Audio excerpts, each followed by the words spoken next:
इस दिशा में खाद्य सुरक्षा और औषधि प्रशासन विभाग के द्वारा छापेमारी की कार्रवाई भी होती है। उत्तर प्रदेश के अंदर कोडिन कफ सिरप के मामले में जिसको नेता विरोधी दल, मैं तो ये मानता था कि उम्र के चौथे पड़ाव पर व्यक्ति सच बोलने का आदी कम से कम इस उम्र में तो होगा ही, लेकिन इस उम्र में भी इस समाजवादी उनको झूठा बुलवा देते हैं। इस उम्र में तो कम से कम उसे झूठ मत बुलवाओ भाई,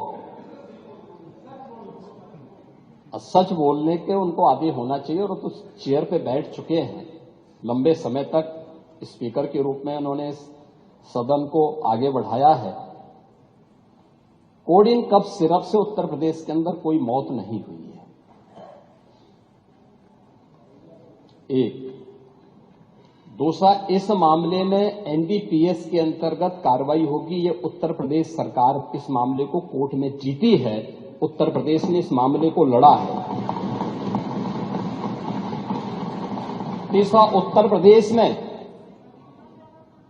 इसका जो सबसे बड़ा होलसेलर, जो बड़े होलसेलर हैं, जिसको सबसे पहले एसटीएफ ने पकड़ा था 2016 में, उसको लाइसेंस समाजवादी पार्टी ने जारी किया था।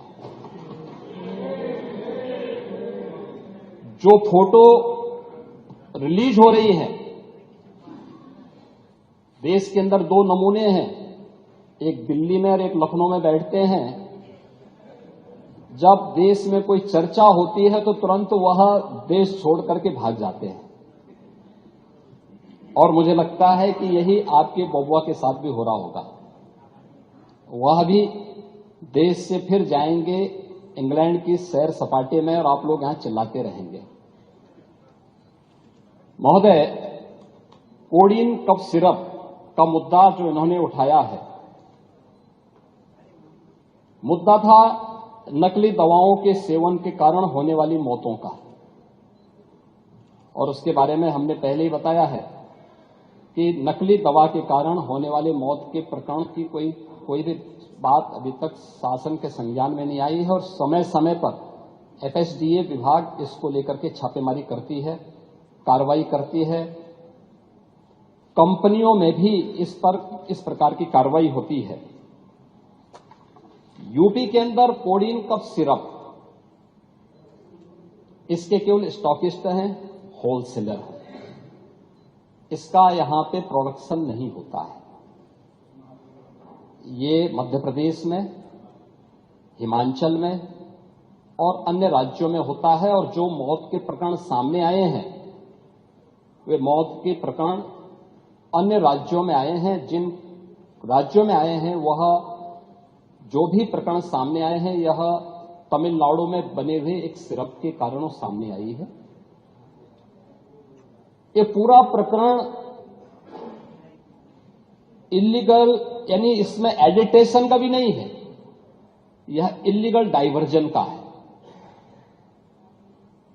इस डाइवर्जन के माध्यम से इन होलसेलर ने, जिसमें सहारनपुर का भी है, गाजियाबाद का भी है, वाराणसी का भी है, लखनऊ का भी है और कानपुर का भी है, इन लोगों ने इसको उन देशों में पहुंचाया है, उन राज्यों में पहुंचाया है जहां मद्य निषेध है, लेकिन वहां पे नशे के आदी लोगों को इसको लेने की एक आदत सी है, तो वहां पर उसका दुरुपयोग किया गया है। जबकि बिना चिकित्सीय परामर्श के इसका सेवन नहीं हो सकता, खासतौर पर बच्चों के लिए।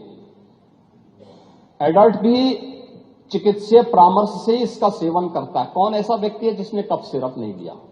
खांसी होती है, हर व्यक्ति लेता है, लेकिन चिकित्सीय परामर्श से उसमें लिखा जाता है। क्योंकि पढ़ाई लिखाई से आप लोगों का कोई वास्ता है नहीं, इसलिए आप लोग हमेशा इस प्रकार की बातें करते हैं। अब आज पहले अब सुन लीजिए ना, आपने पूरी बात बोली तो हम लोगों ने आपकी बात सुनी, आप लोग चिल्लाते रहे तब भी हम आपकी बात सुनते रहे। अब कम से कम हमारी बात तो सुन लें।